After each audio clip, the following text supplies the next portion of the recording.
समझौता हुई है, बताएं वो समझौता क्या है। ब्राह्मण का शरीर है, जन्म ही ब्राह्मण परिवार में हुआ, तो साधु संतों से मिलना जुलना बचपन से होते रहता था। कभी संत आ जाते थे, कभी हम संतों के यहाँ चले जाते थे। तो जहां भी जाते थे तो एक बात सुनते थे सभी संतों के मुखारविंद से कि भजन करना चाहिए, भजन से कल्याण होता है। तो हम बार बार समझते थे, उन दिनों हम क्लिनिक चलाते थे, ऑलरेडी डॉक्टर थे, तो महीने में 25 दिन हम खुद से नहीं जगते थे, कोई ना कोई पेशेंट ही आके जगाता था जगने के समय से पहले। बेचारे किसी को 2-2:30 बजे रात में तकलीफ हो तो क्या करे, आ जाता था। तो 2:30 बजे जग जाइए, आधा घंटा पेशेंट के साथ बिताइए, तो फिर कहाँ नींद आएगी। तो महीने में 25 दिन लगभग कोई ना कोई सेवा से ही जगते थे। इतना व्यस्त समय होता था। उसके बाद सुनते थे कि भजन से कल्याण होगा, भजन से कल्याण होगा। तो हमको लगता था कि मेरा कल्याण कैसे होगा, हमसे भजन तो हो ही नहीं रहा है। तो ठाकुर जी से मैंने एक दिन बातचीत करना शुरू किया, तो ठाकुर जी कृपा पूर्वक हमारी बात सुने भी और उसका जवाब भी दिए। हम ठाकुर जी के बोले कि प्रभु देखिए, अब आप कहते हैं कि भजन के बिना कल्याण नहीं होगा, प्रथम भक्ति संतन कर संगा, तो संतों के संग में क्यों जाना है। तो दोती रति मम कथा प्रसंगा, कथा सुनो बैठ करके। अब हम रोज 4 घंटा कथा सुने तो हमारे घर में व्यथा हो जाएगी शुरू। घर वाले बोलेंगे कि ये निठल्ला 4 घंटा वहां बैठा रहेगा, कमा के लाएगा नहीं, तो फिर घर कैसे चलेगा। आप भक्ति बताते हैं, प्रथम भक्ति संतन कर संगा, द्वितीय रतिमम कथा प्रसंगा। संतों के पास जाओ और कथा सुनो, तो जाने आने में 1-2 घंटा और कथा सुनने में 3-4 घंटा, तो 6-7 घंटा रोज चाहिए हमको, तभी तो मेरा कल्याण होगा। ये सत्य बात बता रहे हैं। हम अपने आप से बहुत दिनों तक लड़ाई लड़े हैं, दूसरे से नहीं। हम कभी कभी सोचते थे कि भगवान अगर हमको दुकान चलाने के लिए ही पैदा करते धरती पे, तो कोई बड़े बड़े सेठ साहूकार के यहाँ भेजते, हमको विद्वान ब्राह्मण के यहाँ क्यों भेजे। इसका मतलब हम भगवान के उम्मीदों पे खरे नहीं उतर रहे हैं, जो वो हमसे चाहते थे वो हम नहीं कर पा रहे हैं। तो 1995 से हम क्लिनिक चलाते थे, 5 साल तो जैसे तैसे पूरा हुआ। फिर ठाकुर जी से एक दिन झगड़ा करने बैठ गए, क्योंकि भैया देखो अब आर पार की लड़ाई होगी, जीवन भर फंसे रहने से अच्छा है कि कुछ हो जाए, 2 हाथ आपे के साथ। आप बिना भजन कथा के उद्धार करोगे नहीं, और हमारा जीवन आप ऐसा, इन लोगों का माइक बंद कर दीजिए सबका, बस 1 बजे दीजिए, जितना बजे उतने बजाओ, और ना बजे तो इसको भी बंद कर दो। ऐसे भी आज कृष्ण जन्म की कथा है तो कंस उपद्रव मचाएगा, ये सब हो रहा है, कथा के अनुरूप ही है। बोलिए कृष्ण कन्हैया लाल की। ये उपद्रवों को ठीक करने के लिए ही तो भगवान आ रहे हैं अवतार लेकर के। सब कुछ ठीक ही रहता तो उनको अवतार लेने की जरूरत क्या थी। तो हम बता रहे थे कि सन 2000 में हम ठाकुर जी के साथ बातचीत करने का प्रयास किए। हमके प्यारे, तुम कहते हो कि बिना भजन का कल्याण नहीं होगा। मेरा संसार का जो जीवन है उसमें भजन का फुर्सत नहीं मिलता है, सो के उठते नहीं है, पहले से सेवा हाजिर रहती है, तो अब माला लेके कहाँ बैठे बताओ। तो भगवान पूछेंगे बेटा तुम हमसे क्या चाहते हो। हमके एक समझौता, हम लोग एक एग्रीमेंट करो। बोले किस तरह का समझौता। हम कि देखिए आप कहते हैं कि भजन करिए, आज दुनिया में जीव को ऐसा आप उलझन में फंसा दिए हैं कि वो बेचारा भोजन जुटा नहीं पा रहा है, भजन कहाँ से करे। किसी से पूछिए तो कहेगा कमाएंगे नहीं तो खाएंगे क्या। नहीं, तो हम भोजन जुटाएं कि भजन करें। 2 काम है ना, कमाना और खाना। इसी में पूरा दुनिया परेशान है। आज कमाया कल खाएगा, फिर परसों क्या खाएगा इसकी चिंता में, फिर कल कमाएगा, कल कमाएगा परसों खा जाएगा, फिर 3-4 दिन क्या खाएगा उसकी चिंता में, परसों कमाएगा। जीवन ऐसे ही बीत रही है। तो ठाकुर जी को हम बोले कि देखिए आप 2 काम ऐसा लगा दिए हैं जीवों के पीछे, बेचारा परेशान है। कमाने खाने से फुर्सत मिले तब तो भजन करे। अब हम कोनो हिमालय में तो बैठे नहीं हैं, घर गृहस्थी वाले आदमी हैं, हम कोई सन्यासी आदमी तो है नहीं। भगवान मुस्कुराए, बोले बेटा तुम हमसे क्या चाहते हो? हमको एक समझौता कीजिए हमारे साथ। कैसा समझौता? हम कहे देखिए, दो काम आप दुनिया में लगा रखे हैं जीवों के पीछे, एक है कमाना, एक खाना। तो इसमें दो में से एक हम करते हैं, एक आप करिए, दोनों मिल करके करिए। ठाकुर जी बोले हम क्या करें और तुम क्या करोगे? तो हम बोले कि देखिए, खाने का जिम्मा मेरा और कमाने का जिम्मा आपका। आज के बाद आप व्यवस्था जुटाइए कमा के, हम खाएंगे और बैठ करके भजन करेंगे। इसके सिवा दूसरा काम हम नहीं करेंगे। तब से आज तक दूसरा काम हम करते ही नहीं है। दिन भर आइए, बैठ करके 3 बार पा लेते हैं, तब आते हैं भजन करने, क्योंकि जुटाने का जिम्मा भगवान ले रखे हैं। आपके यहाँ 5 दिन से हैं, कोई टेंशन है कि पेड़ा किधर से आएगा, रसगुल्ला किधर से आएगा, पत्तल किधर से आएगा। जब समय होता है भूख लगने से पहले भोजन, ये कोई जजमान नहीं कर रहा है, ये हमारे भगवान कर रहे हैं प्यारे। ये उनकी कृपा से, उनकी इच्छा से होती है। तो कमाने का जिम्मा ठाकुर जी ले लिए हैं और भजन का जिम्मा मेरा है, खा करके भजन करना है। तो कमाने का जिसको जिम्मा ही नहीं है, उसको दक्षिणा का काहे का टेंशन रहेगा बताइए? वही है टेंशन का कारण। जिनका जिम्मा है वो कोई कमजोर हैं, एक इशारे पे उनके जो है सो भिकुटी विलास सृष्टि लय होई।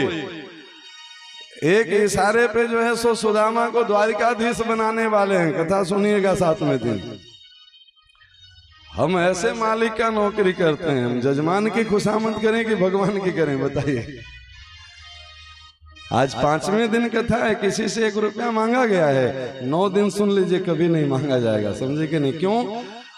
हमें क्या जरूरत है? इसकी जिम्मा मेरे गोविंद ने ले ली है प्यारे। तो हम तो चकाचक बस उसी कथा सुनाएंगे। तो हमसे कथा सुनने में भाव जगे तब बैठिए, पर शांति पूर्वक बैठिए। जब तक इच्छा हो तब तक बैठिए, जब अच्छा न लगे उठ के चले जाइए, कोई मना भी नहीं है। जब चाहे तब आइए, जब चाहे चले जाइए, पर इस एरिया को छोड़ करके हरकत करिएगा, ठीक है ना? तो आइए थोड़ा संक्षेप में कृष्ण जन्म की कथा सुनाते हैं। ये टेंशन हम आज के 22 साल पहले ठाकुर जी को दे दिए कि प्यारे अपनी जिम्मेवारी तुम निभाओ, अपनी जिम्मेवारी हम निभाएंगे। तो मेरे जिम्मे क्या है? खाना और भजन करना। दिन भर खिला देते हैं ठाकुर जी, भजन हम बाद में करते हैं, सामने आते हैं। समझ के नहीं? क्योंकि वो बड़े हैं ना, वो अपनी जिम्मेवारी पहले निभाते हैं। और बच्चों का जिम्मेवारी तो भैया कभी हम भूल भी जाएं, पर बड़े अपनी जिम्मेवारी नहीं भूलते हैं। हम भले भजन करना भूल जाएं, पर वो भोजन देना नहीं भूलते हैं। ये उनकी विशेषता है प्यारे। आप चाहें तो ये कांटेक्ट हम आप सबके लिए भी करवा सकते हैं। जिनको भरोसा हो मेरे साथ चल दीजिए। भोजन की जिम्मेवारी चकाचक। आप जितना बढ़िया घर में खाते हैं उससे बढ़िया, जितना बार खाते हैं उससे 2 बार ज्यादा खा नहीं पाएंगे, उतना आ जाएगा। पेट भरने की जिम्मेवारी है, पेटी भरने की जिम्मेवारी नहीं पर आ रहे। समझे कि नहीं? क्योंकि जब अंतिम श्वास तक देने वाला कॉन्ट्रैक्ट साइन कर चुका है, तो जमा करके रखना भी किस लिए है? कली कथा सुना चुके हैं कि प्रणत कुटुंब पाल रघुराई। इस नाचीज के माध्यम से ठाकुर जी पूरे कुटुंब पालन कर रहे हैं प्यारे, पूरे परिवार का पालन कर रहे हैं। तो फिर अगर चिंता करते हैं, अस प्रभु छाड़ी भजे जो आना, तेनर पशु बिन पूछ समाना। वो फिर बिना पूछ का पशु है। इतने उदार, इतने करुणा में प्रभु को छोड़ करके भी जो कहीं और दृष्टि डालता है, वो फिर भगवान के नाम लेने योग्य उसकी जीवा नहीं है। मोर दास कहाई नर आशा, कहूं सो करे कवन विश्वासा। भगवान कहते हैं कि दास हमारे कहाते हो, आस किसी और का रखोगे, कोई विश्वास करेगा? काम कोई मजदूर आपके यहाँ करे और मजदूरी आपके बगल वाले घर में मांगने जाएगा, मिलेगा उसको? तो हम कथा ठाकुर जी के सुनाएं और उम्मीद जो है सो संसार से रखें। एक बार संकल्प हो गया मन क्रम वचन से, मेरे गुरु और गोविंद के लिए ये अंतिम श्वास तक चलेगी शरीर। समझे के लिए इसका दूसरा कोई हेतु ही नहीं है। बोलिए वृंदावन बिहारी लाल की जय। पृथ्वी पे जब अत्याचार अनाचार बढ़ जाता है तो कथा में हम बता चुके हैं, पृथ्वी गाय का रूप लेकर के भगवान को पुकारती है, क्रंदन करती है। कलयुग पीड़ित कर रहा था ना गाय और बैल की जोड़ी को, ये धर्म और धरती है गाय और बैल। अब पृथ्वी की पुकार सुन करके भगवान धरा का भार उतारने के लिए अवतार लेते हैं। अधरा से आते हैं, गोलोक से, साकेत से, वैकुंठ से। कितनी करुणा है प्रभु की, अपनी निज लोक को छोड़ करके इस पृथ्वी लोक में वो हम जैसों के कल्याण के लिए आते हैं। एक ही हेतु है उनका, तुम सारीखे संत प्रिय में मोरे, धरऊं देह नहीं आन निहोरे। भगवान का संकल्प है, इस शरीर धारने का दूसरा कोई कारण नहीं है। ये मत समझना कि हम राक्षसों को मारने के लिए आते हैं, वो तो संकल्प से मर जाएगा। तुम सारीखे संत प्रिय मेरे, वो संतों के कल्याण के लिए, अपने भक्तों के कल्याण के लिए आते हैं। राक्षसों को मारने के लिए, मच्छर मारने के लिए भारत सरकार को तोप चलाना पड़ेगा।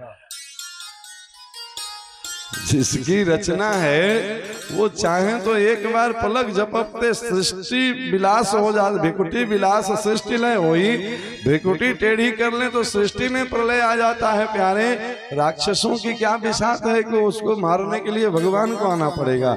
वो तो बस कौतुक है भगवान का, देखने में लोग देख न पाए, समझ न पाए कि ये भगवान है, उनको सामान्य इंसान ही समझते रहे, इसलिए वो लीला करते हैं। पर भगवान के आने का तो हेतु एक ही है, वो ध्रुव प्रहलाद को धन्य करने आते हैं, वो शबरी विभीषण को धन्य करने के लिए आते हैं। प्यारे, धरऊं देह नहीं आन निहोरे। इसीलिए कहते हैं गोस्वामी जी के, अस प्रभु छाड़े भजे जय आना, ते नर पशु बिन पूछ समाना। जो हमारे कल्याण के लिए अपने निज धाम को छोड़ करके धरती पे आ गए और उनपे हम भरोसा नहीं कर पाए। भक्त का जीवन कैसा होना चाहिए, एक सुंदर सा आदर्श 2 मिनट की सुनिए। जब भरत जी पूरे अयोध्या वासियों के लेकर के जा रहे हैं चित्रकूट भगवान राम को वापस लाने के लिए, तो प्रयागराज में भरद्वाज ऋषि एक लीला करते हैं। भरद्वाज ऋषि के आश्रम में प्रणाम करने के लिए जाते हैं भरत जी अयोध्या वासियों के साथ। भरद्वाज जी बोले कि बेटा आज रात्रि यहीं विश्राम कर लो, सुबह चले जाना। अब गुरु आज्ञा करी असी, गुरुदेव जैसी आपकी आज्ञा। पूरे अयोध्या वासियों के रहने के लिए अयोध्या से भी सुंदर नगर प्रस्तुत कर दिए अपनी योग बल से भरद्वाज ऋषि। बीच रास्ते में प्रयागराज की यह घटना है। सारे अयोध्या वासी को लग रहा है कि देखो राम तो अब अयोध्या जाएंगे नहीं, अब भरत अयोध्या को अपनाएंगे नहीं, तो वहां तो 14 वर्ष बैठ करके रोते सिसकते जीवन बिताना है। उससे अच्छा है कि यहीं रह जाओ। भरद्वाज जी जो आश्रम दिए हैं ना, यहीं 14 वर्ष बिता लो। खूब भोग सामग्री है, एकदम वैकुंठ को फीका कर दिए, ऐसा भोग उपलब्ध करवा दिए जी बीच रास्ते में। सब बड़े प्रसन्न हैं कि न यहाँ से चित्रकूट जाना है, न यहाँ से अयोध्या जाना है, यहीं 14 वर्ष रहेंगे। रात्रि में 9 बजे के आसपास एक विशाल सभागार प्रकट किए भरद्वाज जी। एक ऋषि की योग बल देखिए क्या होता है। उस विशाल सभागार में पूरे अयोध्या वासियों के साथ भरत जी को बुलाया गया। भरद्वाज जी बैठे हैं, एक दिव्य सिंहासन लगाया गया। भरद्वाज जी बोले कि भरत, तुम अयोध्या का राज नहीं लेना चाहते हो तो मत लो, हम तुम्हें इस राजगद्दी पे अभिषिक्त करते हैं, ये राज्य ले लो। तुम्हारे लिए एक नई राज्य की हम व्यवस्था कर दिए हैं। क्यों? क्योंकि तुम राजा के पुत्र हो, राजकुमार हो, तो राजकुमार उचित जीवन होना चाहिए तुम्हारा। हम तुम्हारे गुरु होने के नाते तुम्हारे संकट में सहयोगी बने हैं। अयोध्या का राज्य भले राम के चरण पादुका रख दो या उनके नाम समर्पित कर दो, पर 14 वर्ष तुम यहाँ बिता लो, ये राज सिंहासन पे बैठो, अभी हम तुम्हारा राज तिलक करते हैं। रो पड़े भरत जी, बोले गुरुदेव इस दास को ऐसी सजा तो मत दीजिए। क्या मतलब भरत, ये राज्य तुम्हारे लिए सजा कहां से हो गई? अरे ये अयोध्या नहीं है, ये भरद्वाज मुनि के द्वारा प्रकट किया हुआ ऐश्वर्य है। बोले प्रभु ये ऐश्वर्य चाहे जिसके द्वारा प्रकट किया गया हो, पर हमारे राजा जो है सो वन में विश्राम कर रहे हैं, और राजा वन में विश्राम कर रहे हैं। सेवक को सिंहासन पे बैठने का अधिकार नहीं है, वो चाहे किसी का दिया हो, वो अयोध्या का हो या वैकुंठ का हो या पाताल का हो। स्वामी से श्रेष्ठ आसन पे सेवक को बैठने का अधिकार ही नहीं है। भरद्वाज ऋषि बोले कि भरत, मैं गुरु होने के नाते अगर आदेश दूं कि इस सिंहासन पे बैठो तो क्या मेरी भी बात नहीं मानोगे? नेत्र भर आए, आंसू छलक पड़े भरत जी के, गला रुंधाया। बोले गुरुदेव आपकी आज्ञा होगा तो हम मना नहीं कर सकते, बैठ जाएंगे, पर गुरुदेव हम आपसे निवेदन करते हैं कि आप हमें ऐसी आज्ञा मत प्रदान करिए। क्यों? जिस समय आपकी आज्ञा से ये भरत सिंहासन पे बैठेगा, रसा रसातल जाए ही तभी, ये धरती पाताल को चली जाएगी, ये मेरा भार नहीं सहन कर पाएगी। भरद्वाज जी बोले कि क्यों? ये धरती रावण का भार सह लिया, कुंभकर्ण का भार सह लिया, हिरण्यकशिपु का भार सह लिया, दंतवक्र शिशुपाल का भार सह लिया, कंस का भार सह लिया, और तुम्हारे जैसे श्रेष्ठ भरत का भार नहीं सहेगा। भरत जी क्या बोले सुनिए इनके शब्दों को। बोले गुरुदेव रावण कंस का अत्याचार ये धरती इसलिए सहन करती है क्योंकि इसको पता है कि आज नहीं तो कल हमारे प्रभु आएंगे और इसके त्रास से हमको मुक्त कराएंगे। शिशुपाल दंतवक्र के अत्याचार भी ये भूमि इसलिए सह रही थी क्योंकि इन्हें विश्वास था कि आज नहीं तो कल हमारे स्वामी आएंगे। पृथ्वी पत्नी है परमात्मा के। प्रभु जो काम रावण और कंस करता रहा, जो काम हिरण्यकशिपु और दंतवक्र करता रहा, वही काम अगर राम का भाई भरत करने लगा तो ये धरती विश्वास किस पे करेगी? इसलिए ये रसा रसातल जाए तभी, फिर ये भरोसा किस पे करेगी? जो काम राक्षस करें वही काम एक संत का, एक भगवान का भाई करने लगे तो ये भूमि विश्वास फिर किस पे करेगी? ये है एक भक्त का जीवन प्यारे। अन्यत्र कहीं कुछ हो रहा है वो मेरे लिए प्रेरणा स्रोत नहीं हो सकता है। गुरु आज्ञा गरियसी, आप हमारे गुरुदेव हैं, आप आज्ञा देंगे तो हम बैठ तो जाएंगे, पर गुरुदेव ये पृथ्वी हमारी भार नहीं सह पाएगी। ये क्या था? ये परीक्षा थी किसकी? भरत की नहीं, अयोध्या वासियों की। जो अयोध्या वासी ये समझते लगे थे कि राम को वनवास देने में कहीं न कहीं भरत की भी हाथ रही होगी। इसकी मां बिना दोनों की बातचीत के थोड़ी ये योजना बनाई है। जब अयोध्या वासियों के सामने ये घटना घटी, रो पड़े अयोध्या वासी कि इस संत पे हमने जो है सो अपने मन में कुविचार उत्पन्न किया। अरे जो अयोध्या से भी 100 गुनी संपदा को ठुकरा रहा है, वो अयोध्या के लिए क्या षड्यंत्र किया होगा? समझे कि नहीं? ये अयोध्या वासियों के मन के संशय दूर करने के लिए एक ऋषि ने ये लीला की है। भरद्वाज जी को कहीं भी भरत जी के चरित्र पे संदेह नहीं है, उनको पता है कि ये क्या लेगा, पर भरत के प्रति अवध वासियों के मन में जो कुविचार एक कहीं पनप रहा था उसको जड़मूल से नष्ट कर देना, यही तो संतों का काम है। प्रजा के मन में कहीं भी कोई दुर्भावना न रह जाए, क्योंकि भविष्य में हमारे प्रभु आएंगे और राम राज्य की स्थापना करेंगे। और राम राज्य की स्थापना क्या है? राम राज्य की स्थापना वो वोट की स्थापना नहीं है कि प्रजा वोट दे दिया हम जीत गए। प्रजा की पूरी सहमति थी। राम चाहते तो दशरथ जी की आज्ञा को बदल करके राजा बन सकते थे। पूरी अयोध्या के प्रजा सहमत थी, रो रही थी, जाने नहीं दे रही थी जी प्रजा। सबको सोते छोड़ करके भागे हैं राम। प्रजा साथ में थी कि नहीं थी? पर प्रजातंत्र ही सब कुछ नहीं होता है प्यारे, धर्म तंत्र सब कुछ होता है। हमने धर्म को वचन दिया है, हमने पिता को वचन दिया है, तो प्रजा भले इमोशनल होकर के भाव में आकर के अपनी फैसला बदलना चाहती है, धर्म का फैसला बदला नहीं जाता है प्यारे। प्रजा तो सब थी, एक दो नहीं कितने मौके मिले थे। कुरुक्षेत्र में भी पूरी प्रजा राम के साथ थी। पूरे अयोध्या के लोग थाल में सजा करके ले गए थे राजमुकुट। राम ने स्वीकार किया क्या? क्यों?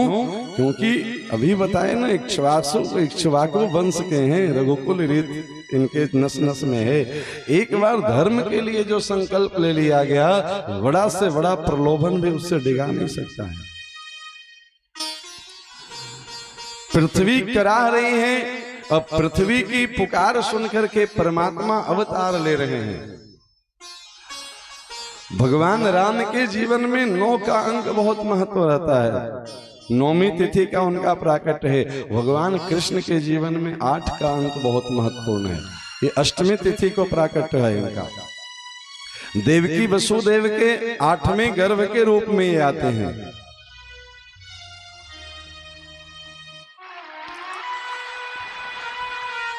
8वें गर्भ से पहले 6 गर्भ की हत्या कर चुका है कंस। 7वां गर्भ के रूप में दाऊ दादा शेषावतार आ रहे हैं। भगवान की योग माया उनकी दिशा बदल देती है।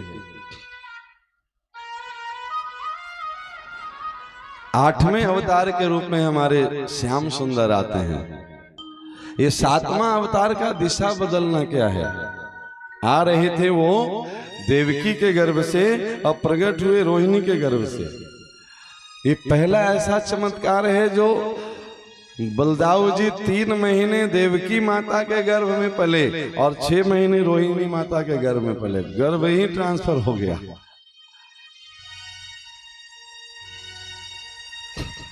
क्यों? इसका कारण समझिए। इसके पहले की जो 6 संतान की हत्या है वो कोई जीव हत्या वाली संतान की हत्या नहीं है।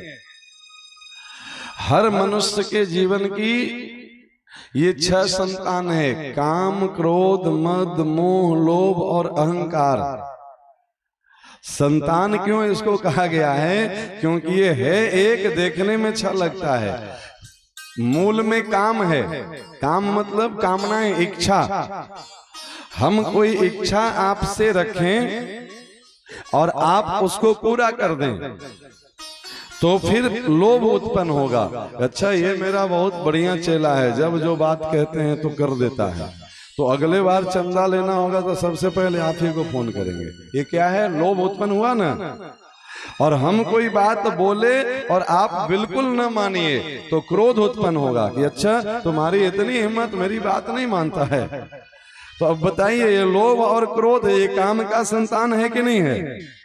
ये देखने में अलग लगता है पर ये अलग है नहीं।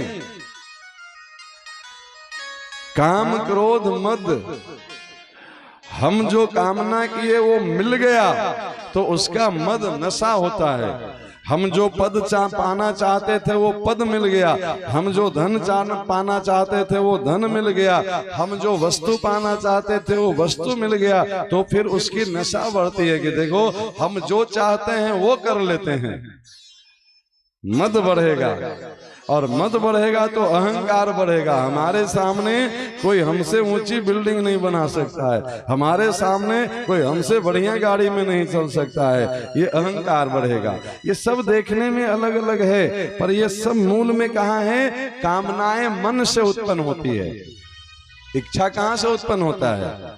मन से होता है ना। तो ये सब मन के ही संतान हैं। भगवान कहते हैं कि जो अपने इन 6 कामनाओं पे विजय प्राप्त कर ले, उसे मार दे, उसे समाप्त कर दे। अच्छा, 6 संतान की हत्या कंस करता है, 7वें में दाऊ दादा आ रहे हैं। दाऊ दादा कौन है? तो ये शेष तत्व हैं। शेष मतलब नाग, सर्प योनि है उनका। इनका मुख विष से भरा होता है। सांप का दंशन किसी को हो जाए तो उसकी मौत हो जाती है। लोग कहते हैं काल आ गया इसका, नहीं, शेष मतलब काल। भगवान कहते हैं कि जो अपने जीवन में काम, क्रोध, मद, मोह, लोभ, अहंकार को जीत लिया, इस पे विजय प्राप्त कर लिया, उसके जीवन में प्रारब्ध बस किसी कर्म के भोग के अनुसार काल आना भी चाहे तो हम उस काल की दिशा बदल देंगे प्यारे। हमारे भक्त के जीवन में काल नहीं आएगा। अब तो हमारे भक्त के जीवन में 8वां लड्डू गोपाल आएगा। इसलिए 7वां आना चाहते थे, दिशा बदल दी। रोहिणी माँ के गर्भ में आना चाहते थे, देवकी माँ के गर्भ में आए, 3 महीने बाद रोहिणी माँ के पास भेज दीजिए। क्यों? जिसने अपने आप को पात्र बना लिया, अब उसके जीवन में प्रारब्ध बस कई बार इस जन्म की नहीं, जन्म जन्मांतरों के कर्म फलित हो जाते हैं। भगवान अभी बताए ना, हम त्वाम सर्व पापेभ्यो मोक्षयिष्यामि मा शुचः। अर्जुन को बताए ना, अर्जुन मतलब भक्त, जीवात्मा, कृष्ण मतलब परमात्मा। वो जिम्मेवारी लिए हैं कि जो भी हमारे शरणागति हो गया, उसके जीवन में आने वाले हर संकट का निवारण हम करेंगे। अब बताइए, किसी व्यक्ति में यह क्षमता है कि गर्भ को ट्रांसफर कर दे इधर से उधर? पर यह भगवान में क्षमता है। क्यों? क्योंकि भगवान कहते ही उसको है कर्तुम अकर्तुम अन्यथा कर्तुम। जो हम कर सकते हैं वो भगवान कर सकते हैं, जो हम नहीं कर सकते हैं वह भी भगवान कर सकते हैं, और जो हम सोच भी नहीं सकते हैं वह भी भगवान कर सकते हैं। इसीलिए उनको भगवान कहा जाता है। कर्तुम अकर्तुम अन्यथा कर्तुम, जहां तक हमारी कल्पना भी नहीं जा सकती है। अच्छा, कल्पना आप कर सकते हैं, पृथ्वी देख रहे हैं और सूर्य का दर्शन हो रहा है, देखते हैं ना जी। दोनों में बड़ा कौन दिखता है आपको, पृथ्वी की सूर्य? पृथ्वी बड़ा दिखता है ना। विज्ञान के विद्यार्थी अगर बैठे हो तो उनको पता होगा, और नहीं पता होगा तो गूगल पे सर्च कर लीजिए, बता देगा। हमारी पृथ्वी जैसे जैसे 10 लाख पृथ्वी एक सूर्य में समा जाए, इतना बड़ा सूर्य है। संख्या पता चला कितना? 10 लाख पृथ्वी को जो अपने आप में निगल ले वो सूर्य है। हमको कितना बड़ा दिखते हैं? तो क्यों इतना बड़ा दिखते हैं? ये उन लोगों से पूछिए, आप में से कोई हवाई जहाज की यात्रा किए हैं? आसमान में जब जाइएगा ना तो वहां से नीचे देखिएगा तो मनुष्य आपको चींटी जैसा रेंगता हुआ दिखेगा। आसमान की ऊंचाई में जब जाइएगा तो नीचे का मनुष्य, चलिए हवाई जहाज में नहीं गए, स्कूल के यहाँ कोई अभिभावक बैठे होंगे, विद्यार्थी भी बैठे होंगे। भारत का नक्शा देखे हैं कैसा है? कितना फीट का होता है? भारत का नक्शा कितने फीट का होगा? अरे छोटा सा पेज में निकाल लीजिए तो 1x1 में निकल जाएगा। और इतनी आड़ी तिरछी लकीर, और उस भारत में ढूंढिए कि बिहार कितना बड़ा है तो कितना बड़ा दिखेगा। और उस बिहार में ढूंढिए कि नवादा किधर है, और नवादा में अपना घर ढूंढ के बताइए हमको, मिलेगा? किस बात का अहंकार है? कितना बड़ा हम है बताइए, देख लीजिए सामने नक्शा में। अच्छा, वो नक्शा में हमारा घर नहीं दिख रहा है तो मेरा घर है कि नहीं है? और नक्शा में बिहार इतना दिख रहा है तो इतना है बिहार। ये दृष्टि है। आप जितनी दूर से देखेंगे सबका तरीका अलग अलग है। आप अपना खून एक बूंद निकालिए और उंगली पे देखिए, और आपको खून में क्या क्या दिखेगा, कुछ दिखेगा जी।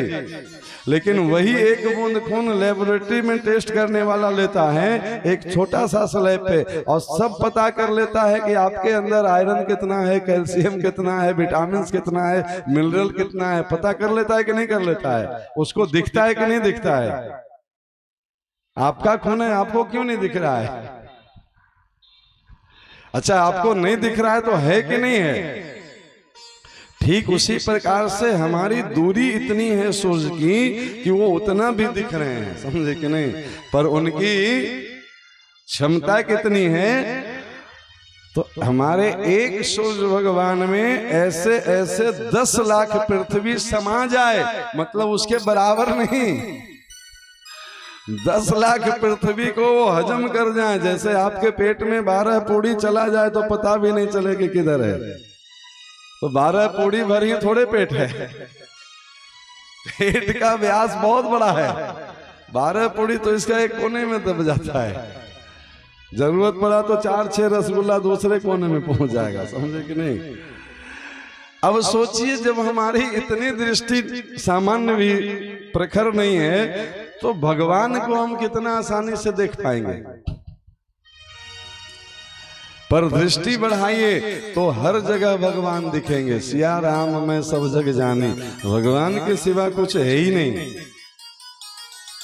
माया क्या है, इसका एक उदाहरण, आप सबके घर में किवाड़ लगा हुआ है दरवाजे में कि नहीं है? है जी। कितने लोगों के यहाँ किवाड़ है? हाथ उठा के बताइए, है ना? जाके चेक करिएगा, किसी के घर में किवाड़ नहीं है, सब खुल गया है। आप जा करके देखिएगा मेरे दृष्टि से, उस किवाड़ में अब आपको लकड़ी दिखेगा, पूरा लकड़ी ही है गेट में, और कुछ नहीं है। लोहे का होगा तो पूरा लोहा दिखेगा। लकड़ी के किवाड़ में लकड़ी के अलावा और कुछ है? लोहे के किवाड़ में लोहे के सिवा और कुछ है पूरा लोहा। आपको दिख रहा है किवाड़, क्यों? उसकी एक आकार विशेष को हम किवाड़ मान लिए हैं, वास्तव में वो लोहा है, वो लकड़ी है। उसी प्रकार से ये अलग अलग जो रूप पूरे दुनिया में दिख रहा है, ये आकार विशेष को हम मनुष्य मान लिए हैं, इसको वृक्ष मान लिए हैं, इसको पशु मान लिए हैं, इसको पक्षी मान लिए हैं। ये आकार विशेष है, पर हर रूप में मेरे परमात्मा ही हैं प्यारे। इसलिए सिया राम मैं सब जग जानी, करो प्रणाम जोर जुग पानी। हमें नहीं दिखाई दे रहा है तो ये हमारे आंखों की खराबी है। ऋषियों को दिखाई देता था, पेड़ में भगवान, जल में भगवान, पत्थर में भगवान, इंसान में भगवान नहीं। अच्छा, हमारे ऋषियों का मंत्र है कि नहीं? मातृ देवो भव, पितृ देवो भव, आचार्य देवो भव। पढ़ाया गया कि नहीं पढ़ाया गया? तो माता पिता और आचार्य इसी शरीर से हैं कि नहीं है? उनमें देवता मानते हैं कि नहीं? अगर नहीं मानते हैं तो गुरु देव की पूजा क्यों हो रही है? शरीर में भगवान दिख रहा है कि नहीं दिख रहा है? घर में तुलसी रोपण किए हैं आप लोग, तो तुलसी पौधा है, लेकिन आप पौधे के रूप में पूजते हैं कि भगवान के रूप में पूजते हैं? तुलसी महारानी नमो नमो, हरि की पटरानी नमो नमो। तो तुलसी में भगवान, पेड़ में भगवान है कि नहीं है? नदी में भगवान, गंगा मैया, जमुना मैया, सरस्वती मैया। अब सामान्य वैज्ञानिक से देखिए तो बताएगा कि इसका जल दूषित हो गया है, इसके जल में कीड़ा है। और संतों से पूछिए तो वो जाएंगे आचमन करे बिना वापस नहीं आएंगे, समझे कि नहीं? गंगा के जल में कीड़ा नहीं है, लोगों के दिमाग में कीड़ा है, समझे कि नहीं? अच्छा, गंगा को अगर जल मान लें तो इसी भागवत जी में कथा है, विष्णु की जननी है गंगा, नहीं विष्णु की माँ है। तो जल किसी की माँ कैसे हो सकती है? जमुना हमारे कृष्ण की 8 पटरानियों में एक है। मानना पड़ेगा कि नहीं मानना पड़ेगा उनके दूसरे वाले स्वरूप को? तो जल में भगवान, पत्थर में भगवान। चले जाइए वृंदावन, गिरिराज जी की परिक्रमा। अरे छोड़िए वृंदावन, घर में सत्यनारायण भगवान की पूजा करते हैं तो सत्यनारायण किस रूप में आते हैं? शालिग्राम शिला। पत्थर में भगवान, कहां कहां भगवान दिखाएं बोलिए? 10 दिशाओं में। पशु में भगवान, गौग्रास निकालते हैं तो गाय को पशु समझ के खिलाते हैं कि गौ माता करके खिलाते हैं? गाय के शरीर में 33 कोटि देवताओं का वास। आप दृष्टि का विस्तार करते जाइए, यही सिखाया है हमारे संस्कृति ने। फिर धीरे धीरे माता में भगवान, पिता में भगवान, अतिथि में भगवान, वृक्ष में भगवान, नदी में भगवान, पहाड़ में भगवान, और फिर करते करते सिया राम में सब जग जानी, करो प्रणाम जोर जुग पानी। फिर जिधर देखता हूँ उधर तुम है, सर्वम खलु इदम ब्रह्म सर्वम कृष्णमयम जगत, सिया राम में सब जग जानी। फिर सब जगह भगवान दिखेंगे। आज जिसको भगवान न देखने का अभ्यास है उसको हर जगह कीड़ा दिखेगा। आप बड़े प्रेम से दही खा रहे हैं, कोई वैज्ञानिक को दिखाइए, बोलेगा पूरा बैक्टीरिया भरा हुआ है इसमें। नहीं, और हमारे ऋषियों से पूछिए तो कहेगा कि दही दूध घी मिलाइए ये पंचामृत बनेगा, समझे, अमृत है ये।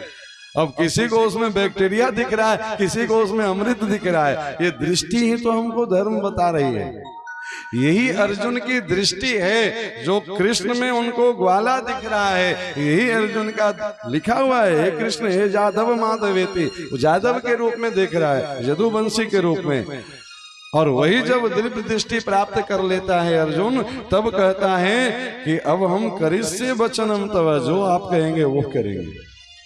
धर्म एक दृष्टि है, अपने दृष्टि को ही ठीक करना है।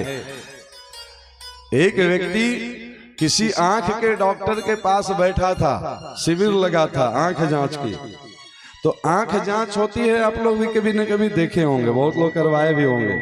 तो आंख का डॉक्टर एक खाली फ्रेम लगाता है, फिर उसमें लेंस बदल बदल के लगाता है। पूछेगा देखिए अब साफ दिख रहा है, नहीं अभी थोड़ा क्लियर नहीं है, फिर दूसरा लेंस लगाएगा, अब साफ हुआ, थोड़ा थोड़ा साफ हुआ, फिर तीसरा लेंस लगाएगा, अब ठीक है। ऐसे सबकी जांच हो रही थी, और जब सब ठीक हो गया तो फिर चश्मा बना करके दे रहा था डॉक्टर। एक व्यक्ति गया, बोला डॉक्टर साहब हमको भी कुछ दिखाई नहीं देता है, हम पढ़ नहीं पाते हैं, हमें भी जो है सो पढ़ने वाला चश्मा दे दीजिए। डॉक्टर साहब बैठाए कुर्सी पे, वो फ्रेम लगाए, लेंस लगाए, और ऊपर वो पढ़ने का एक बोर्ड रहता है उनके पास, क ख ग घ लिखल, ABCD लिखल। कंपाउंडर वहां डंडा पटके बोले ये देखो क्या है, बोले हमको नहीं पता चल रहा है क्या है। फिर लेंस बदले दूसरा, अब पढ़ो, पढ़ पा रहे हो? नहीं डॉक्टर साहब नहीं पढ़ पा रहे हैं। फिर तीसरा लेंस बदले, पढ़ो, अब पढ़ा रहा है? नहीं पढ़ा रहा है, पहले ही जैसा है। अब उनके सूटकेस में जितना लेंस था वो सब बदल लिए, पढ़ ही नहीं पा रहा है। तब डॉक्टर साहब पूछेंगे अच्छा ये बताओ कि तुम पढ़े लिखे भी हो कि नहीं? बोला पढ़े लिखे होते तो हम चश्मा के लिए क्यों आते, मेरा आंख थोड़े खराब है, हम तो ये देख रहे थे कि चश्मा लगते ही लोग पढ़ने लगता है, तो हम पढ़ने वाला चश्मा लेने आए थे। अब बताइए चश्मा से पढ़ता है कि पढ़ा लिखा होगा तब चश्मा से पढ़ेगा? तो बाहर वाला चश्मा तब काम करेगा जब भीतर से भी पढ़ाई होना चाहिए ना। बाहर का चश्मा ऐसे काम नहीं चलेगा, समझे कि नहीं? तो भीतर का ज्ञान और बाहर का ज्ञान सब बाह्य अंतर सूची, समझे कि नहीं? दोनों जब पवित्र होगा, बाह्य अभ्यंतर सूची, बाह्य भी और भीतर भी पवित्र होगा, तब भगवान मिलेंगे। निर्मल मन जन सो मोहि पावा। लोग बड़े चतुर हैं, भगवान तो भाव से ग्रहण कर लेते हैं। अच्छा, सारा भाव भगवान ही के सामने आके उमड़ता है। आप घर में भी 2-4 दिन भाव से भोजन करके देखिए, भोजन का टाइम हो तो भाव कर लीजिए, चलेगा? भावग्राही जनार्दन, सही बात है, भगवान भाव से करते हैं, पर कब? जब अभाव में है तब भाव से काम चला लीजिए। जब व्यवस्था है तो अपने से ज्यादा बढ़िया व्यवस्था भगवान के लिए बनाइए, फिर उसको पाइए प्यारे। ये है अपने इंद्रियों को संयमित करना, ये है भगवत दृष्टि लाना। जब अभाव में है तो भाव से कर लीजिए, रहने के बाद भी अभाव है, इसका मतलब वो भीतर से पढ़ा लिखा नहीं है। बाहर वाला चश्मा चाहे जितना बढ़िया लगा ले, सारा लेंस खत्म हो जाएगा, पढ़ने नहीं आएगा। तो भीतर से भी, भीतर से ये स्वीकार होना चाहिए हम जो बातें यहाँ बताए अभी। अच्छा, कथा समझ में आ रही है सबको? कितने लोगों को नहीं समझ में आ रही है? हाथ उठा के बताइए। सबको समझ में आ रही है। तो कितने लोगों के घर से श्मशान विदा हो जाएगा? वो हाथ उठाइए तो हिम्मत करके।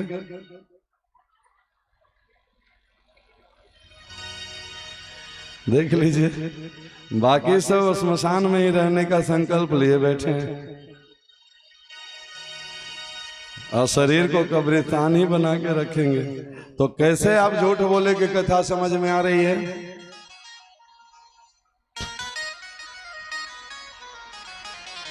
जब हम पूछे कि नहीं समझ में आ रही है हाथ उठाइए, तब भी नहीं हाथ उठाए। और समझ गए तो फिर बदलना चाहिए कि नहीं बदलना चाहिए? तो उसमें भी हाथ नहीं उठ रहा है, तो इसका मतलब हाथ ही नहीं है। तो बिना हाथ के कितने लोग बैठे हैं? वो हाथ उठाइए।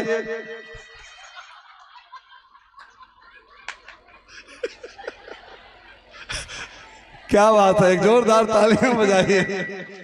यही तो मौज है कथा की। बिना हाथ वाले लोग भी हाथ उठा के बता रहे हैं कि हम बिना हाथ के बैठे हैं। यही है भगवान की माया। वास्तव में वो बिना हाथ के ही हैं। जो उठ रही है हाथ वही माया है, समझे कि नहीं? अच्छा, जो है नहीं वो दिख रही है, वही तो माया है। अच्छा, सच में नहीं सुधरने का संकल्प लेके बैठे हैं सभी लोग। क्यों जी? 9 दिन में कोई परिवर्तन नहीं होगा कथा से? होगा ना? तो किनके किनके जीवन में परिवर्तन होगा? वो हाथ उठाइए ना हिम्मत करके। पक्का ना, झूठ नहीं बोलिएगा।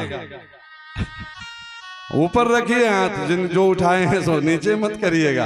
अरे इतने लोग कर लिए तो हम साल भर कथा सुनाए यहाँ। जोरदार तालियां अब बजाइए।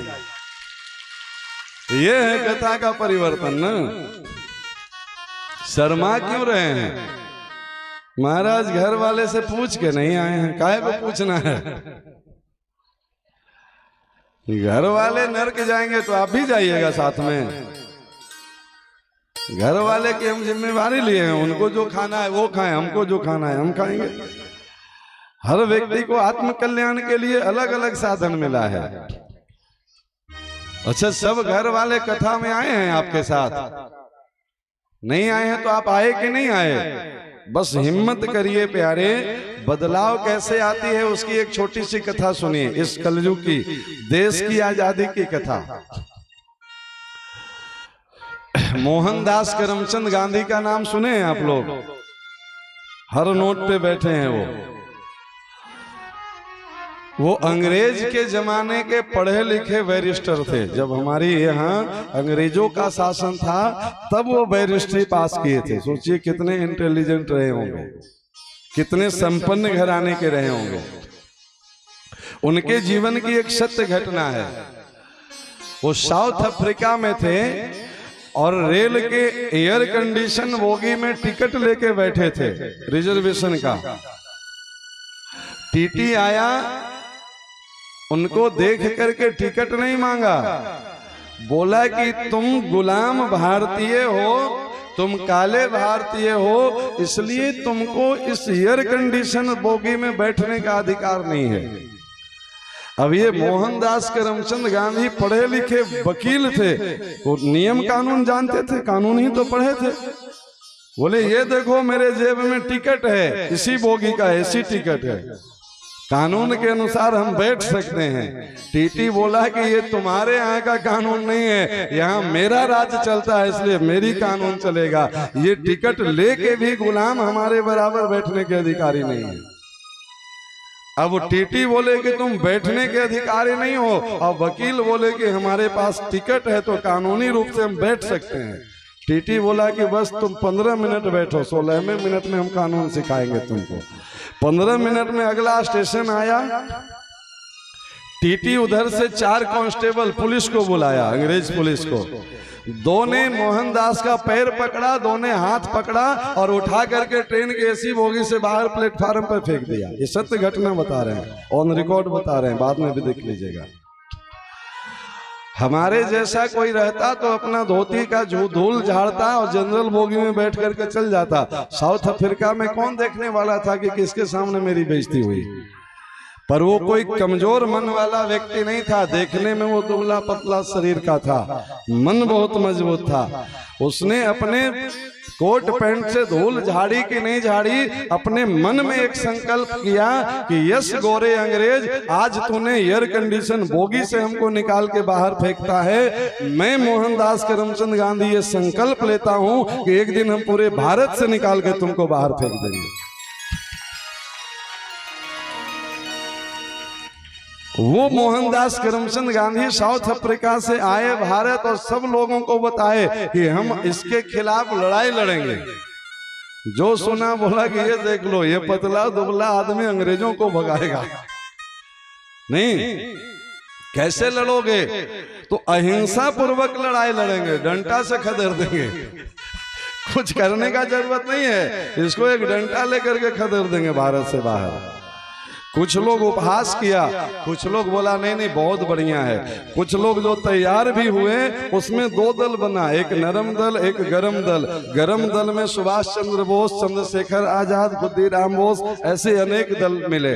बोले लड़ेंगे तो लड़ाई पर डंडा से नहीं, हम बम मारेंगे और भागेंगे नहीं। वो लोग को पता चल जाए कि यहाँ अंग्रेजों की मीटिंग हो रही है तो उसकी असेंबली में जाके बम मारते थे और खड़े रहते थे। तुम या तो हमें मार दो या तुम हमारे देश छोड़ करके चल जाओ, नहीं तो हम तब तक बम मारते रहेंगे जब तक हम जीवित रहेंगे और जब तुम तक यहाँ रहोगे। तो एक लड़ाई इधर से लड़ी गई और एक लड़ाई उधर से लड़ी गई, सत्याग्रह आंदोलन। वो जाकर के सत्याग्रह करते थे, जेल भरो आंदोलन करते थे। वो अपने हिसाब से अहिंसक की तरह से अहिंसक लड़ाई लड़ रहे थे। चाहते दोनों थे कि अंग्रेज जाएं, तरीका दोनों बदल लिए, रास्ता अलग अलग था, लक्ष्य एक ही था। बरसों ये लड़ाई चली, पर एक दिन उस मोहनदास करमचंद गांधी का संकल्प पूरा हुआ और अंग्रेज को भारत छोड़ के जाना पड़ा। प्यारे, संकल्प का बल इतना होता है, इसलिए भीड़ में बैठा हुआ कोई भी व्यक्ति संकल्प कर ले कि भगवान की कृपा से हम अपना जीवन जो है सो देवता जैसा बना लेंगे, कृष्ण जैसा बना लेंगे। अब हमारे जीवन में कंस जैसा व्यवहार नहीं होगा, अब हमारे जीवन में पूतना जैसे व्यवहार नहीं होगी, अब हमारे जीवन में ताड़का जैसे व्यवहार नहीं होगी। आज आप जाकर के घर में बोलेंगे, परिवार में बोलेंगे, लोग हंसेगा कि तुम भी बाबा जी के चक्कर में फंस गई। हंसेंगे कि तुम भी भाई साहब फंस गए, तुम तो पढ़े लिखे समझदार लोग हो। लेकिन आप विश्वास करिए, इस शरीर को देखिए, 12 साल ये कोट पैंट टाई लगा करके बैठा है क्लिनिक में। पहली बार जब वो पीला धोती कुर्ता पहन के निकला होगा तो इस पर भी कभी लोग हंसता होगा, समझे कि नहीं? लेकिन अब आप ईमानदारी से बताइए कि आपके सामने ये शरीर पीला धोती कुर्ता पहन के आता है तो उपहास का पात्र है कि सम्मान का पात्र है? कल जो हंसता था ना, आज वो मिलने को तरसता है। प्यारे, ये जीवन आप सबका बदल सकता है, ऐसा इसमें असंभव कुछ नहीं है। मन का संकल्प और भगवान की कृपा, भगवान का आशीर्वाद। आज कृष्ण जन्मोत्सव पे भगवान को यही दक्षिणा दे दीजिए कि हम अपने जीवन की बुराई भगवान आपको चढ़ाते हैं, आप स्वीकार कर लिए। अघहारी प्रभु हैं। अघ मतलब पाप, ये पापों का ही तो कर्षण करते हैं। कृष्ण का मतलब ही होता है करसती इति कृष्ण, जो जबरदस्ती आकर्षित कर ले आपको।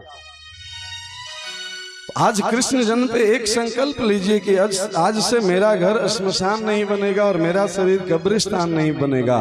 तो आपका कथा सुनना और मेरा कथा सुनाना, ये दोनों सार्थक हो गया। प्यारे, समझ लीजिए कि कृष्ण का अवतार हमारे जीवन में हो गया।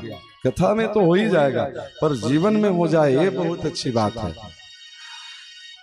अब हम इसमें पब्लिकली हाथ नहीं उठवाएंगे, पर हम ये प्रार्थना करेंगे कि आप में से हर एक व्यक्ति को ये मौका मिले, ये सौभाग्य मिले, हर व्यक्ति के जीवन में देवत्व का जागरण हो और मेरे गोविंद की कृपा बरसे, मेरे गुरुदेव की कृपा बरसे और हर एक व्यक्ति यहाँ देवी देवता बन करके जाए कथा से। ये नर्सरी है।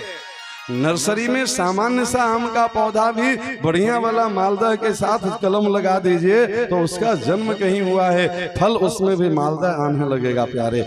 जन्म से आप चाहे जहां भी रहे होंगे, मैंने कभी नहीं पूछा कि आप किस घर से आए, किस जाति से आए, किस परिवार से आए। हाँ, ये मेरी कामना है कि आपका जन्म चाहे जहां भी हो, 9 दिनों बाद कथा सुन करके जाएं तो आपके बदला हुआ जीवन को देख करके लोग कहे कि यस, कथा का लाभ इसको मिल गया। कथा सिर्फ इसके परिवर्तन के लिए हुआ। तालियां बजानी है तो जोरदार बजा लो, कमजोर तालियां क्यों बजा रहे हो प्यारे।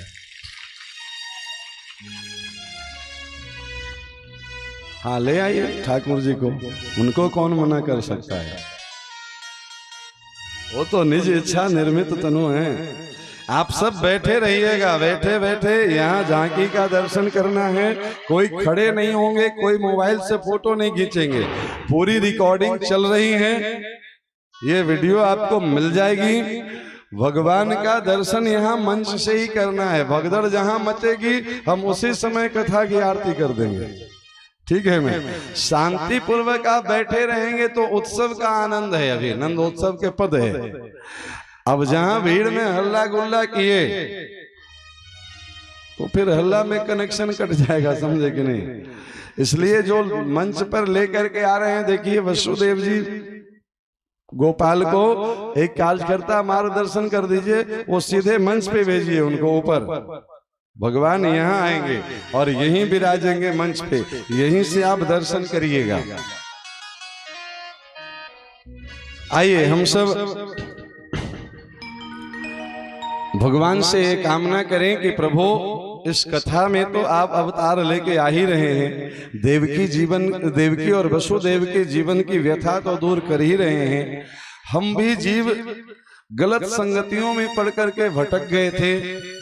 आज हमें श्रीमद् भागवत कथा एवं गायत्री महायज्ञ के माध्यम से कुछ अच्छे ज्ञान की प्राप्ति हो गई है। आज से हम अपना जीवन बदलने का संकल्प लेते हैं। संकल्प मेरा है, पूरा आपकी कृपा से होगा और दोनों मिल करके प्रयास करेंगे तो जीवन में बदलाव जरूर आएगा प्यारे। आइए भगवान आ रहे हैं, 2 मिनट हम लोग स्वागत गान गा लें। स्वागतम कृष्ण स्वागतम कृष्ण स्वागतम कृष्ण स्वागतम स्वागतम स्वागतम शरणागतम कृष्ण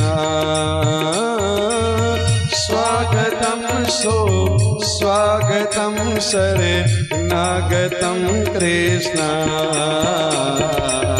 स्वागतम कृष्ण स्वागतम मोहना। पकड़ लीजिए साथ में। स्वागतम कृष्ण। एक जोरदार तालियों से स्वागत करें। बोलिए बाल कृष्ण लाल की, लड्डू गोपाल की जय। स्वागतम स्वागतम शरणागतम कृष्ण स्वागतम। उल्टा घुमा लीजिए, मुंह पीछे मुड़े। शरणागतम कृष्ण। ये बच्चे को किनारे करिए या तो बैठने दीजिए, खड़ा नहीं होना है। स्वागतम। नीचे रख दीजिए, नीचे रख दीजिए, नीचे रखिए। स्वागतम। हाँ वहीं पे रखिए, नीचे रखिए ना। स्वागत। हाँ उतने पे रहिए।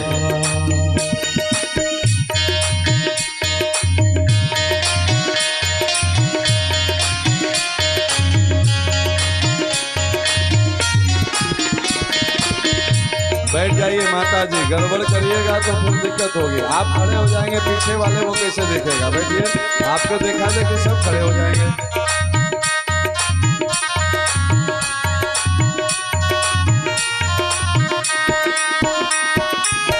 स्वागतम स्वागतम शरणागतम कृष्ण स्वागतम स्वागतम शरणागतम कृष्ण स्वागतम कृष्ण स्वागतम मोहना।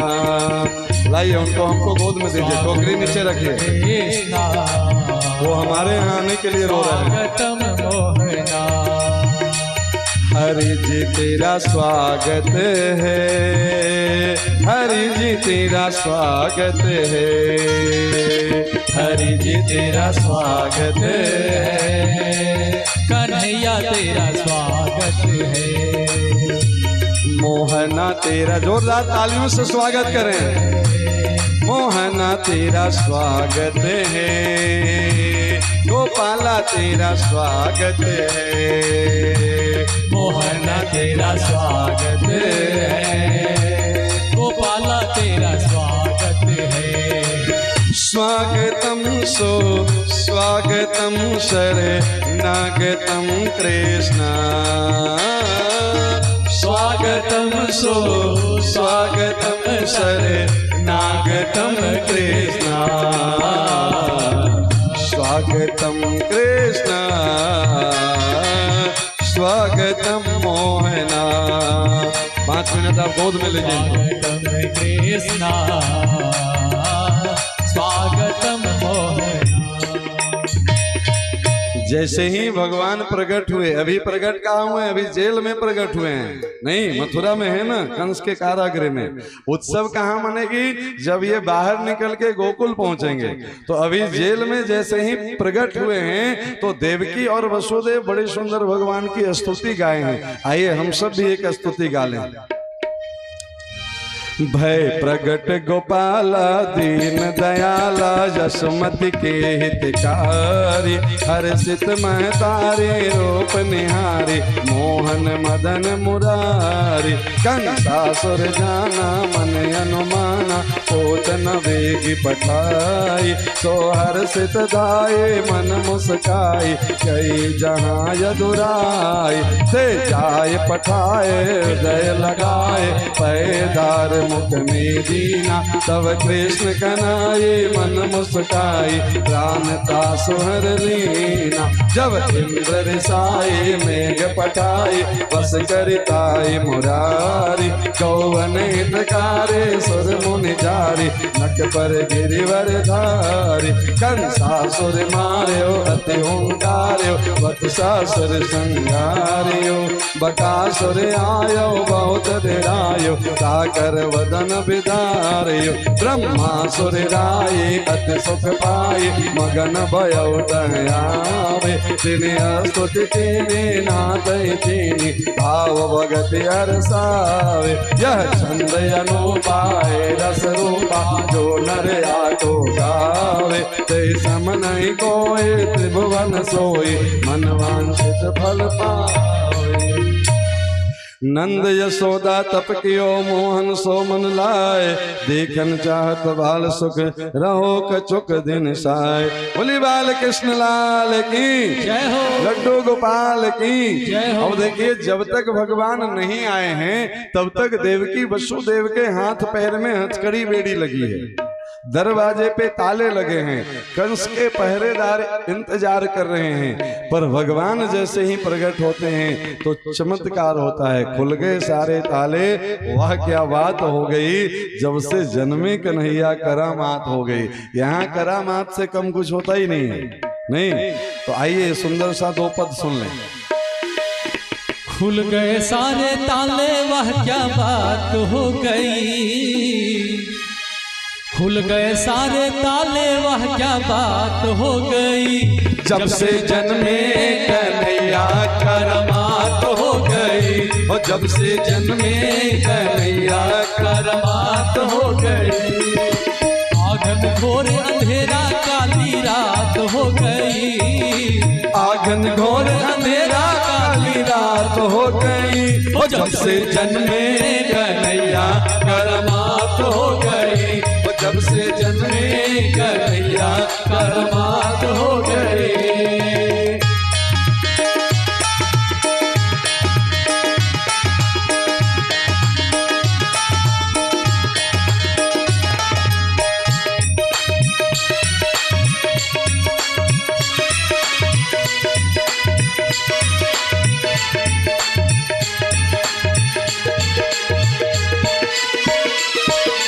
आपन देखाना जन्म लिए कान्हा वो द्वापर का जमाना पुराना।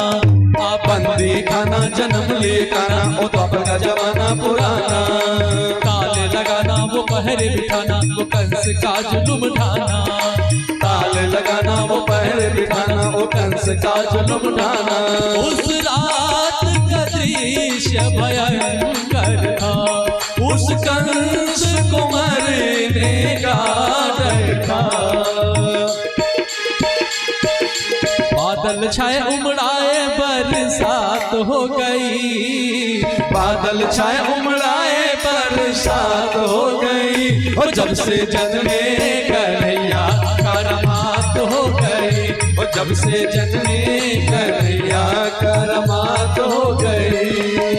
खुल गए सारे ताले वाह क्या बात हो गई। खुल गए सारे ताले वाह क्या बात हो गई। और जब से जन्मे कन्हैया करमात हो गई। और जब से जन्मे कन्हैया करमात हो गई।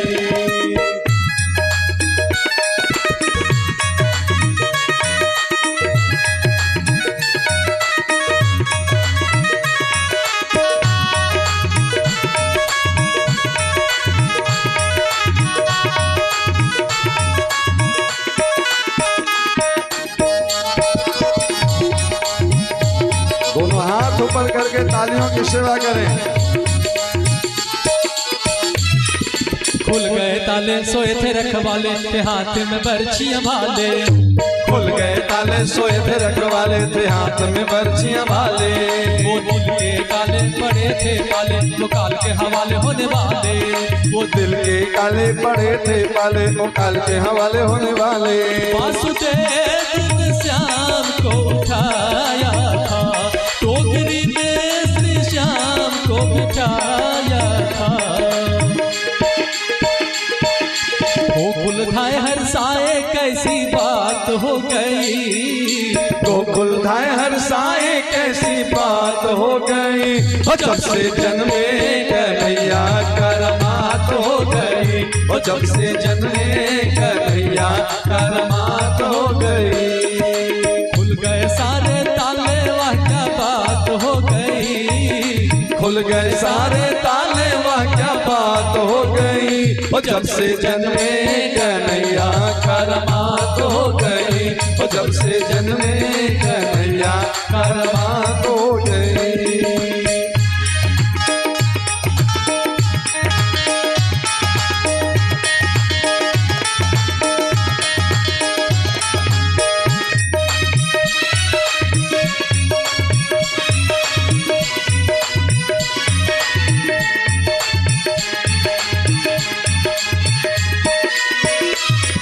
घटा शिकारी अजब मतवारी वो टोकरे में मदन मुरारी। घटा शिकारी अजब मतवारी वो टोकरी में मदन मुरारी। सहस फनधारी करे रखवारी तो यमुना ने बात बिचारी। सास बनधारी करे रखवारी तो यमुना ने बात बिचारी। श्याम आए हैं भक्तों के हितकारी, इनके चरणों में हो जाऊं बलिहारी। जाओ बारी हमारी मुलाकात हो गई। जाऊं बारी हमारी मुलाकात हो गई। और जब से जन्मे कन्हैया करमात हो गई। और जब से जन्मे कन्हैया करमात हो गई। खुल गए सारे ताले वाह क्या बात हो गई। खुल गए सारे ताले वाह क्या बात हो गई। और जब से जन्मे कन्हैया करमात हो गई। और जब से जन्मे कन्हैया करमात हो गई। और जब से जन्मे कन्हैया करमात हो गई। करमात हो गई। करमात हो गई। बोली बाल कृष्ण लाल की लड्डू गोपाल की जय जय श्री राधे श्याम। अब देखिए दो ऑप्शन है। एक तो शांति पूर्वक आप दर्शन करें तो टोकरी में ठाकुर जी को भेजते हैं, सब लोग प्रणाम कर लें। नहीं तो फिर टोकरी में यहीं इनको बिठाते हैं, कथा पूरी हो जाएगी तो आरती के बाद आकर के आगे से प्रणाम कर लीजिएगा। दोनों चीजें हैं। आप लोग जैसा उचित समझिए, नीचे भेज दें कि ऊपर आइएगा अंत में आरती के बाद, ऊपर ही में ना। हाँ ठीक है, तो शांति पूर्वक एक दो और पद सुन लीजिए, क्योंकि स्वाभाविक है नीचे जहां जाएंगे लोग, आजकल एक मोबाइल आफत आ गई है, फोटो खींचने के लिए भीड़ खड़ा हो जाएगा। तो दो सुंदर सुंदर पद है, और जन्मे हैं कृष्ण कन्हैया गोकुल में बाजे बधैया हो, उसके बाद गोविंद गोकुल आए, इसके बाद आरती कर लेंगे भगवान की।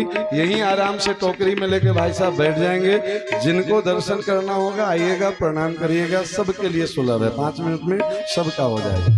वहाँ भी वही करना है, यहाँ भी यही करना है। तो दो और सुंदर सा पद सुन लीजिए। आप चाहें तो बैठ सकते हैं 5 मिनट, अगर कोई दिक्कत नहीं तो खड़ा रहिए। जन्मे हैं कृष्ण कन्हैया गोकुल में बाजे बधैया हो, जन्मे हैं कृष्ण कन्हैया गोकुल में बाजे बधैया हो,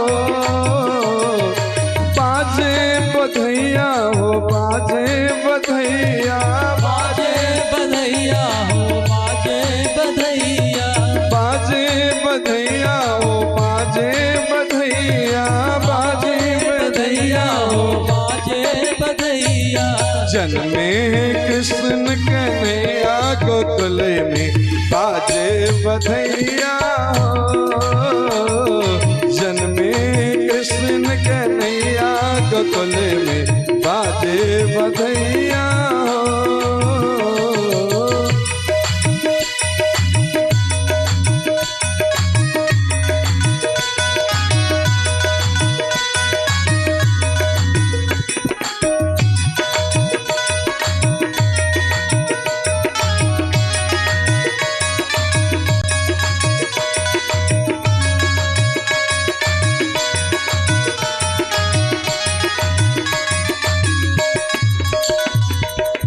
नंद मगन मन मोतिया लुटावे, नंद मगन मन मोतिया लुटावे, नंद मगन मन मोतिया लुटावे, नंद मगन मन मोतिया लुटावे, रानी जसोमती झुलना झुलावे, रानी जसोमती झुलना झुलावे।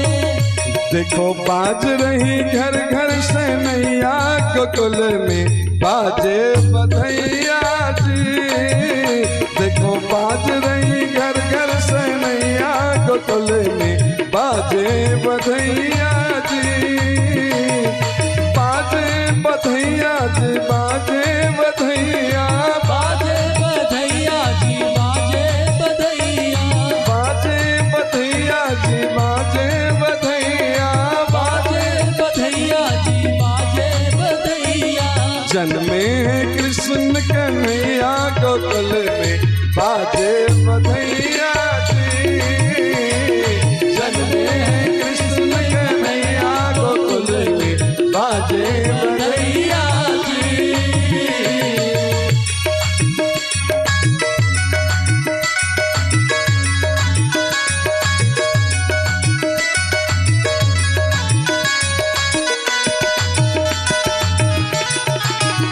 श्री राधे।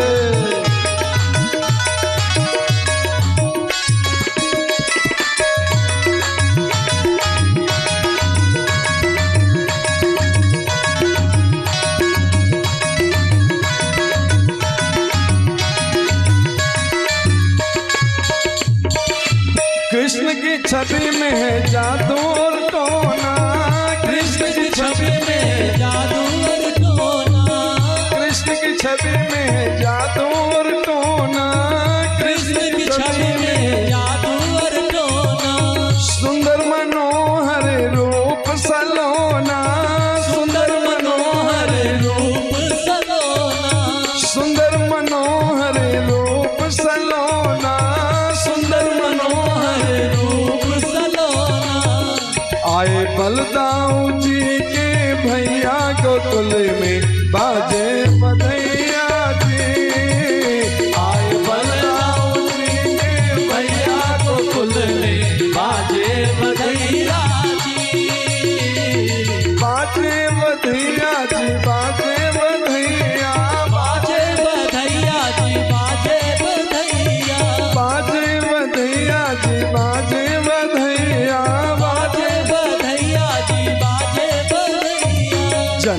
है कृष्ण कन्हैया गोकुल में बाजे बधैया जी। जग में है कृष्ण कन्हैया गोकुल में बाजे बधैया जी।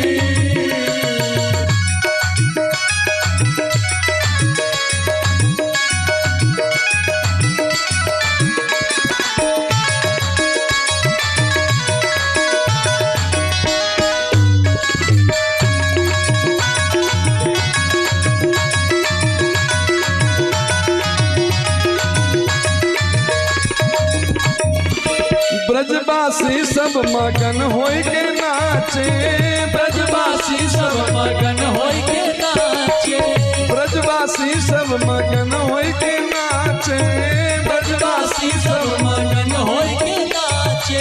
गैया बछड़वा भी खूब गुलाचे, गैया बछड़वा भी खूब गुलाचे।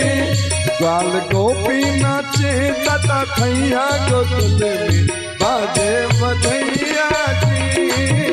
ग्वाल गोपी नाचे तथा थैया गोकुल में बाजे बधैया जी। बाजे बधैया जी, बाजे बधैया, बाजे बधैया जी, बाजे बधैया, बाजे बधैया जी, बाजे बधैया, बाजे बधैया जी, बाजे बधैया। जन्मे है कृष्ण कन्हैया गोकुल में बाजे बधैया जी। जन्मे है कृष्ण कन्हैया गोकुल में बाजे बधैया जी।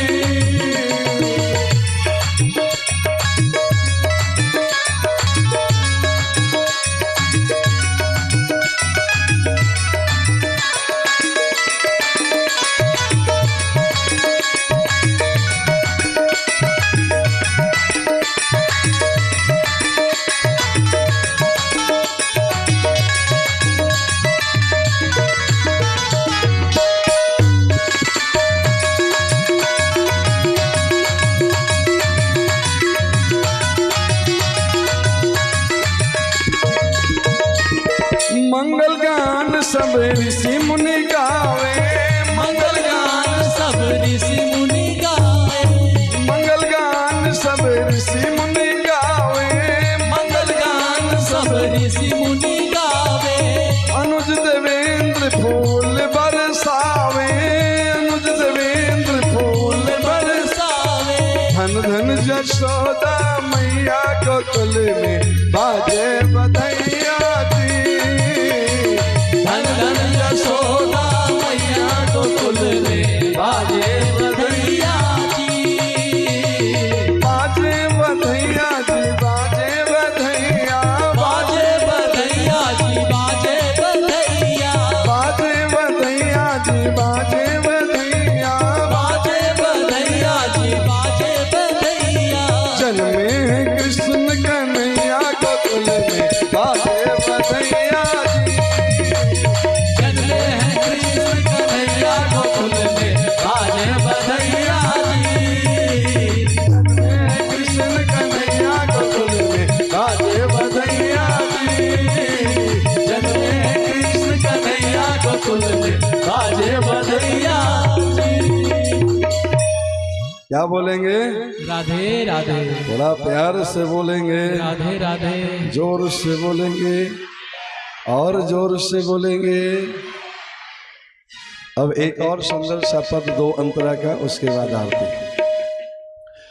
गोविंद गोकुल आयो, गोविंद गोकुल आयो, गोविंद गोकुल आयो, गोविंद गोकुल आयो, गोविंद गोकुल आयो, गोविंद गोकुल आयो, गोविंद गोकुल आयो, आयो, गोविंद गोकुल आयो।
मथुरा नगरी गोकुल उतरे मथुरा नगरी बीच बहत है यमुना गहरी बीच बहत है यमुना गहरी गोकुल में सुख मथुरा में दुख गोकुल में सुख मथुरा में दुख कंस के मुख तुम लायो जिहायो गोविंद गोकुल आयो गोविंद गोकुल आयो गोविंद गोकुल आयो गोविंद गोकुल आयो नंद भवन में नौबत बाजे नंद भवन में नौबत बाजे नंद भवन में नौबत बाजे नंद भवन में नौबत बाजे आनंद बाज बधायो जियायो गोविंद गोकुल आयो गोविंद गोकुल आयो गोविंद गोकुल आयो गोविंद गोकुल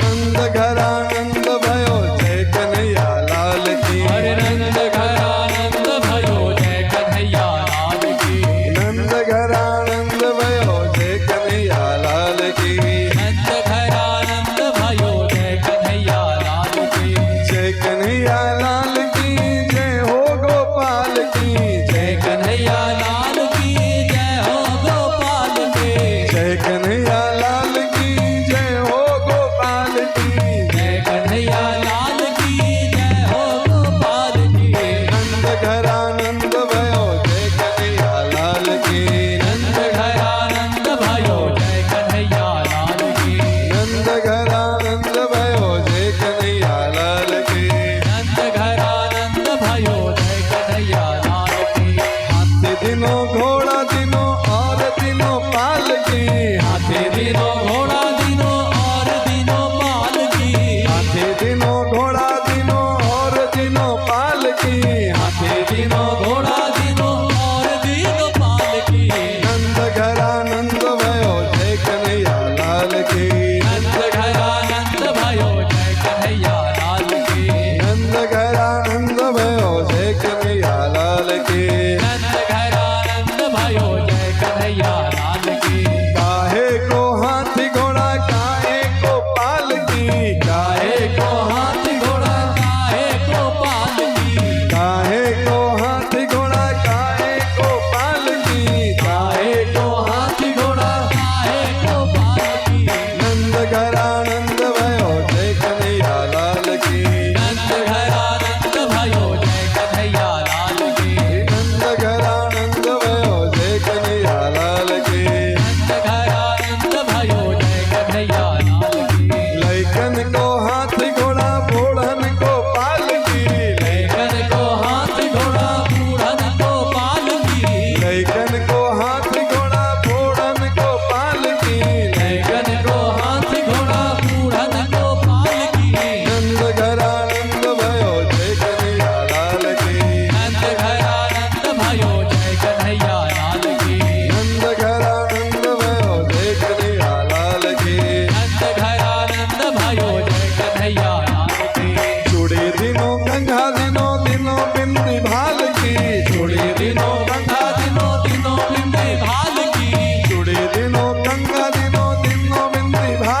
बाल कृष्ण लाल की, लड्डू गोपाल की, जय जय श्री राधे श्याम। लाला की प्राकट्य की आप सबको खूब खूब बधाई हो।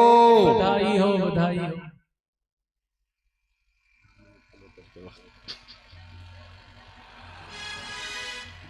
आप सब लाला की बहुत